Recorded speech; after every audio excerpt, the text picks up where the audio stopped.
سلام عمي سمع كبراتن زي برايم تقرنيايو نحزي زوادنا لكم عمالتات كنكافلكم حدش تخططلنا چلنا سبسكرايب بمقبار بيسب كتخونو نعدم نحزي بريزنت غزاوي محدار جنرال تادس ورده عبيكو ان ايزدلي كبل استزاربو يلون العلوت عزز CTDF متحاسبي كم ذهب استقالح حبريت لنا دكتور دبروزين قبر ميكيل اخيبا ماخلاي كوميتي رئيس وموصو مرغاغصي قريب لهم زي زملكه حبريتاون لنا إلون حق زتن مردان بمقبار تقراي كشاقر زبل علامة زحازقوا وإزتن مردان تقراي لو ميتوسخي مبري كم زسالة تفريد الله عبتي مدرخ استلعالو عبيتي قدات عادي بنا نكاف لكم حبري تالو نزيو من خالوت بركز بلو معوالتا تالونا كان الناس سبسكرايب بمقبار بيسبك تخونو دما دقيمنا نعدم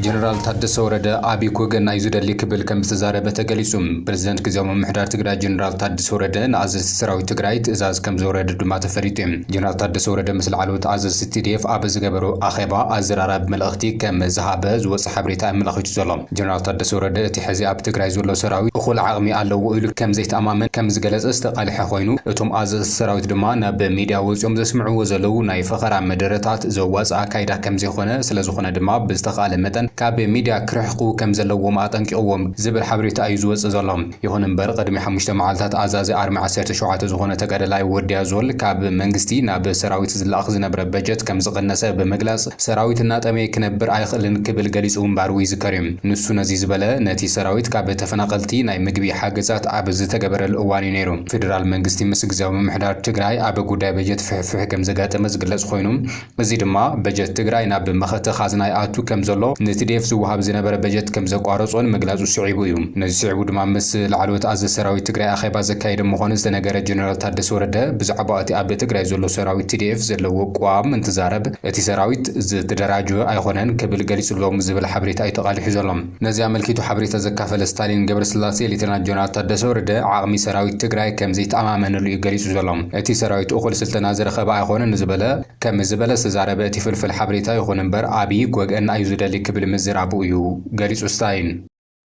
الله يقول لي خير سراويتنا قطرو وحديو بسلطنه يكونن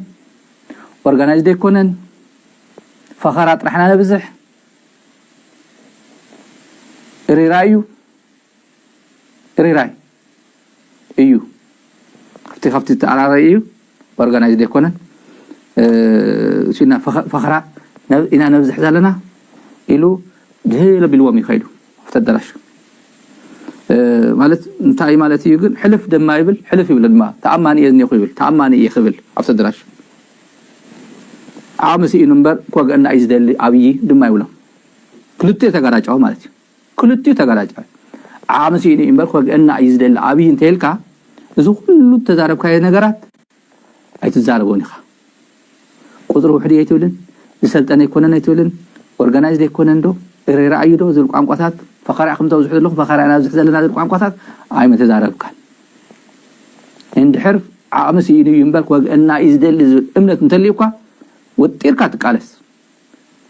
تحابيها عرسخا تدراجو زلك ريسورس زلك قرش ديا سانتيم ديا تعريفا دي حكا ني عامخا مخاتخا مطنخري سنخا نخيسكا تقبر بزي ندحوحات مس بصقنا ترحعوا باين زمنتان كتبال منتان كتامن عامسيني امبركو غنا يزدلي الكا تنفستا بزي دما زلن جنرال تግራይ زي قري نغليوم شمنا صواخا نغليوم اطرفكا توعل جنرال تግራይ كو ياو بكاوني ويو تشنف كومان سلان يتحلالو تخابور توايل امبر من خمن زنس من عب مخاندو تايد فلت تግራይ ማለት حدش ነገር ለዲው حدش ነገር እኮ የለንኩ ማስ ኩለስ አነ ዝራህ ለኩም ከሰዝ ትግራይ ዝፈጠኩኝ ንሱ ነዚህ ተዛረበን አዘዝ ሰራዊት ትግራይ ዝኾኑ ጀነራላት ካብ ፌደራል ሰራዊት ምክልኻል ኢትዮጵያ ተደጋጋሚ መጠንቀቕታታት ኣብዝ ወሃብሉ ዘሎ እዋን ፊልድ ማርሻል ብርሃኑ ጁላ ሓዊሱ ኣዛዚ ማእኸላዊ እዝ ዝኾነ ጀነራል ንኣዘዝ CTDF ዕረፉ ዝብል መልእኽቲ ኣመሓላሊፉ ነይሩ ንዓቢ ልኡኺና እንዳሉ ዘለና እውን እዮም ዝብሎም ፊልድ ማርሻል ብርሃኑ ጁላ ስም ጀነራል ምግበይ ሃይለ ብምፅራሕ ክሓዲ እዩ ልምዝላፉ እውን ይዝከር እዩ نمقص الزعبات شجاجرنا ዶክተር ደብረጽዮን ገብረ ሚካኤል አኼባ ማእኸላይ ኮሚቴ ረጊጹ መረጋገጺ ቀሪቦም ህወሓት ዘካየደ አኼባ ማእኸላይ ኮሚቴ አዘራራቢ ኮይኑ ይቕጽል እዩ ዘሎ እቲ ኣብ ትግራይ ስጋት ኩናት አንጸላልዩ ኣብ ዘለሉ እዋን ዝተኻየደ አኼባ ማእኸላይ ኮሚቴ ውድብ ዝደሓነትሉ እዩ ብምባል ዝገለጸ ህወሓት ስጉምታት ከም ዝወስድ ዝተሓኒሉ እውን ኮይኑ ወሃቢ ቃል እቲ ውድብ ዝኾነ ሚካኤል አስገዶም ንጋዜጠኛታት ኣብ ዝሃቦ ተወሳኺ መብርሂ ዘልዕሎም ነጥብታት አዘራራቢ እናኾኑ ቀጺሎም እዮም ዘለዎም ብዘይካዚ እቲ ወሃቢ ቃል ሎሚ ተወሳኺ መብርሂ ንቢቢሲ ዝሃቦ ኮይኑ ብዛዕባ እቲ አኼባ ዝነበረ ኩነታትን ዶክተር ደብረጽዮን ገብረ ሚካኤል አኼባ ማእኸላይ ኮሚቴ ረጊጹ ምውጽኡ ዝምልከት መብርሂ እውን ሂቡ እዩ ኣብቲ አኼባ ኣብ ላዕለዋይ መሪሕነት እቲ ውድብ ሰፋሕቲ ኣፈላላይ ከም ዘለውን ህወሓት ዳግም ንኽልተ ከም ዝተኸፈለ ኣብ ወንበር እቲ ውድብ ብስንኪ ዝቐረበሉ ነቐፌታ ድማ አኼባ ረጊጹ ወጽኡ ዝብል ዘረባታት ኣብ ማሕበራዊ ሚድያ ክንዝሑ ቀንዮም እዮም እንተኾነ ግና እቲ ኣብ ቀዳሚ መሰናብቲ ዝወፀ መግለጺ ብዛዕባ እቲ ጉዳይ ዝበሎ ነገር ኣይነበረን እዩ ወሃቢ ቃል እቲ ውድብ ዝኾነ ሚካኤል አስገዶም ካብ ቢቢሲ ትግርኛ ነዚ ዝምልከት ዝቐረበሉ ሕቶ እንትምልስ እቲ አኼባ ምርጋጽ ዝምልከት ሓሶት እዩ ብምባል መደባት ካብ ምግምጋም ሓሊፉ ናብ ውልቀ ሰባት መራሕቲ ዘነጻጸረ ግምጋም ከም ዘየለ ተዛሪቡ እዩ ናይ ማእኸላይ ኮሚቴ አኼባ እቲ ዋና ኣጀንድኡ ናይቲ ዝሓለፈ ዓመት መደባት ምግምጋም እዩ ነይሩ ዝበለ ኮይኑ ናብ ምንቕቓፍ ዝሰገረ ኣይነበረን ስለዚ ድማ እቲ ኣቦ ወንበር እቲ ውድብ ዶክተር ደብረጽዮን ገብረ ሚካኤል አኼባ ረጊጹ ወጽኡ ዝብል ክናፈስ ዝቐነወረ ሓቃዊ መሰረት ዘይብሉ ይክብል ኢሉ ከም ዛረበ እዩ ቢቢሲ ጽብጽቡ ዘሎ እቲ መግለጺ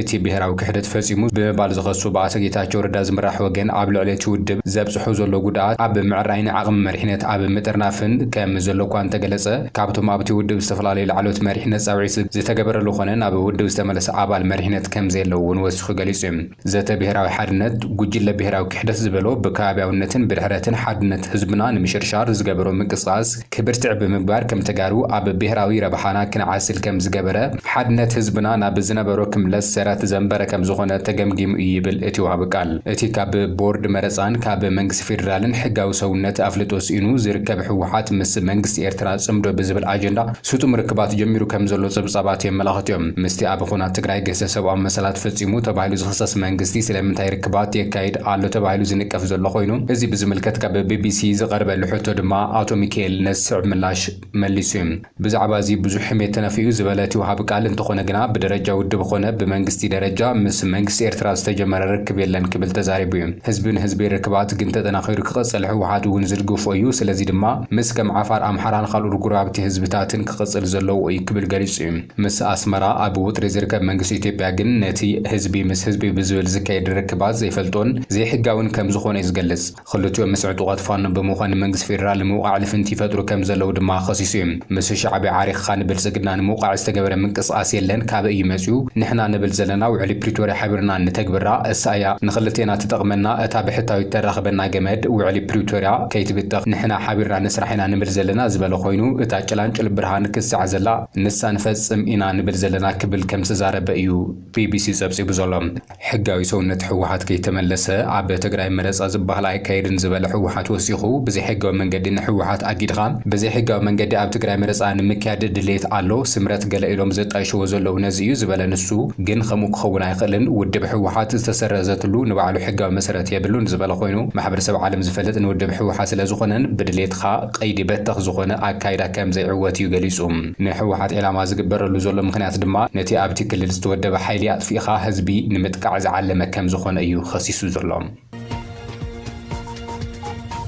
ናብ ቀጻሊ ዛዕባ እንትንሸጋገር ሓቃዊ ዘተመርዳእን ብምግባር ትግራይ ከሳግር ዝብል ዕላማ ዝሓዘ ጉባኤ ዘተመርዳእን ትግራይ ሎሚ እውን ተወሳኺ መድረኽ ከም ዘሳለጠ ተፈሊጡሎም ዘለቐ ሰላም ንምርጋጽ ተግባራዊ ምንቅስቓስ ክጅምር ይግባእ ዝበሉ ተወካሊ ጉባኤ ዘተመርዳእን ትግራይ ኣቶ ሼኽ ኣደም ዓብደልቃድር እዮም ኣብ ጉዳይ ሰላም ምዝታይ ከም ዘሎ ኮይኑ ንዘላቕነቱ ተግባራዊ ምንቅስቓስ ክጅምር ይግባእ ዝገለጹ ወሲኾም ተወካሊ ጉባኤ ዘተመርዳእን ትግራይ ሼኽ ኣደም ዓብደልቃድር ሕብረት ማሕበራት ሲቪል ማሕበረሰብ ትግራይ ግደ ሲቪል ማሕበራት ንህንፀት ሰላም ዝብል መሪ ሓሳብ ሃገራዊ ዋዕላ ሰላም ይካየድ ከም ዘሎ እዩ ገሊጾም ኣብቲ መድረኽ ካብ መራሕቲ ትካላት መንግስቲ ጉባኤን ዘተመርዳእን ትግራይ ተወከልቲ ፖለቲካዊ ውድባት ተመዛበልቲ መናእሰይ ደቂ ኣንስትዮ ጉድኣት ኩናት መራሕቲ ሃይማኖትን ካልኦትን ተረኺቦም እዮም ፈጻሚ ስራሕ ሕብረት ማሕበረሰብ ሲቪል ማሕበረሰብ ትግራይ ዶክተር ይከኣለው ወልዱ ኣብ ትግራይ ዘለቐ ሰላም ብምስፋን ብዘይ ምስፋኑ ህዝቢ ተመዛቢሉ መናእሰይ ድማ ናብ ስደት ዘምርሑሉ ኩነታት ኣሎ ክብል ገሊጹ ሲቪክ ማሕበራት ኣብ ጉዳይ ሰላም ልምዓትን ዳግም ህንጸትን ክሰርሓ ዝጠልብ ኩነታት ከም ዘሎ ብምግላጽ ሰላም ዝመጽእ ብጻዕሪ ኩሉ ማሕበረሰብ ምዃኑ እዩ ኣረድዩ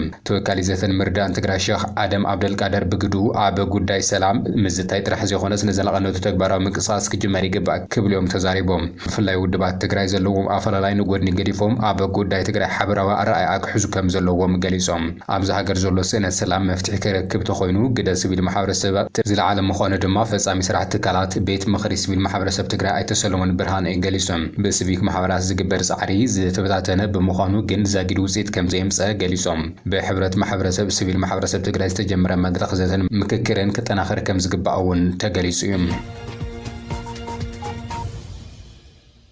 مبارخ كبراتن كبران لومين أبوهم زحرنا معبعات نزوي مسؤول نيرهم حبيرهم ناس لسنا حما زينا نمسكن كان الناس سبسكرايب بمبار بيسبك تخونوا نعدم